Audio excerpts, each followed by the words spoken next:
Kalau Anda sudah seusia saya, tahap berkeluarga sudah dilewati, semuanya akan gampang. Istri saya sempat saya ajak ke dokter karena mengeluh. Setelah konsultasi saya tunggu dulu, stres kata dokter, stres. Terus saya tanya hasilnya apa? Stres, disuruh ngajak jalan-jalan kemana kek? Ke luar negeri, ke Eropa, ke Asia Tenggara, kemana pun lah. Akhirnya tanya, kita kemana Pak? Kita ke dokter lain aja lah. Ini kayaknya dokter nambah stres, istri hilang pindah ke saya ya kan. Makanya kadang-kadang saya sering bingung sama solusi dari dokter. Makanya saya nggak pernah pengen jadi dokter. Dan nggak pernah ada satu dokter pun yang pengen jadi saya. Kayak istri saya itu selalu nunggu hal-hal yang nggak mungkin. Istri saya itu kalau minta duit nggak pernah saya kasih.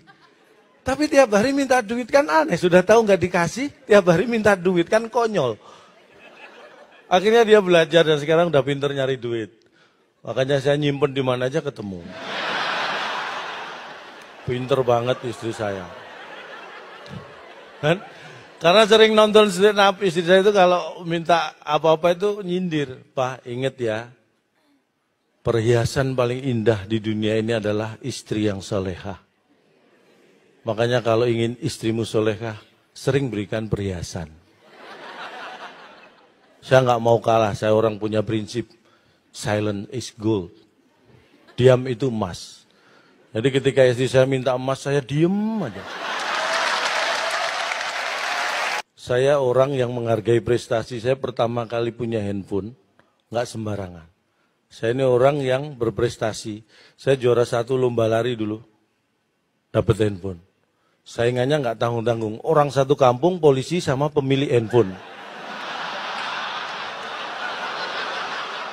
Ya saya dulu copet. Loh, untung saya juara 1 larinya. Kalau enggak saya udah dibakar massa. Pesannya apa? Untuk hal yang negatif saja kita butuh prestasi, apalagi hal positif. Ya, ingat itu. Makanya saya orang yang gak suka dibelas kasihannya, apapun harus karena prestasi. Dulu background saya, mohon maaf, saya sejak SD sampai SMA saya selalu ranking. Kadang 40, kadang 39 ya. Tapi saya Olimpiade Matematika, saya ingat betul, mulai SD SMP selalu dikirim mewakili sekolah. Dan saya selalu juara 1, lomba lari.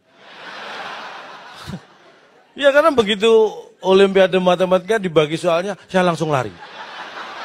Dan bakat itu nurun ke anak saya. Anak saya juga, benar anak saya itu yang pertama cowok, wah larinya bukan biasa, jarak jauh.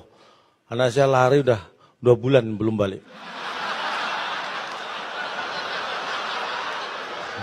Saya seneng semua tertawa, kompak-kompak ini kan lu, yang cantik ngumpul yang cantik. Yang ganteng, ada nggak? Ngumpul yang ganteng, yang jelek nyebar. Ini kan, bener, kalau jelek jangan ngumpul, ketahuan jeleknya. Ini nyebar aja masih ketahuan, apalagi ngumpul, lebih cepat ketahuan. Tapi saya bukan pamer, saya sudah hampir 5-6 tahun terakhir ini sering diundang jadi motivator. Jadi saya beri semangat untuk yang merasa jelek. Tepuk tangan buat yang merasa jelek. Gak apa-apa diberi semangat. Nah, yang tepuk tangannya kencang berarti merasa jelek ya. Ingat, jangan pernah minder jadi orang jelek. Karena Anda akan bangga kalau cakep. Dan bagi yang jelek, ingat ya, walaupun jelek, jangan pernah takut untuk mencintai orang lain. Walaupun jelek, jangan takut mencintai orang lain. Karena yang harusnya takut kan yang Anda cintai. Oh, Anda jelek kok.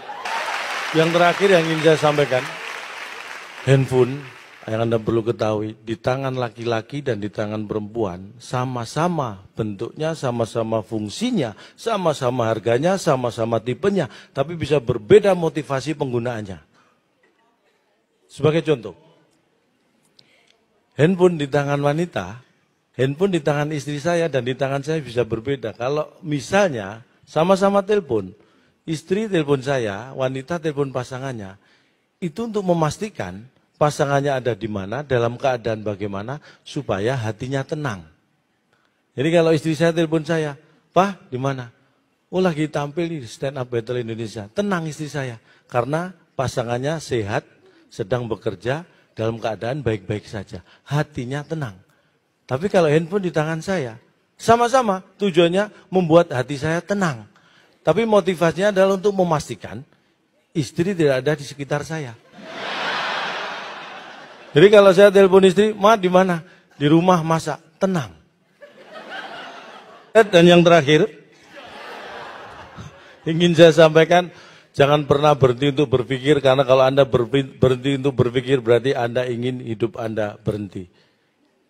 Don't stop thinking, don't think you can stop, because if you stop think, your thinking is stop. Saya Cak Lontong, salam lemper, mikir. Dan kita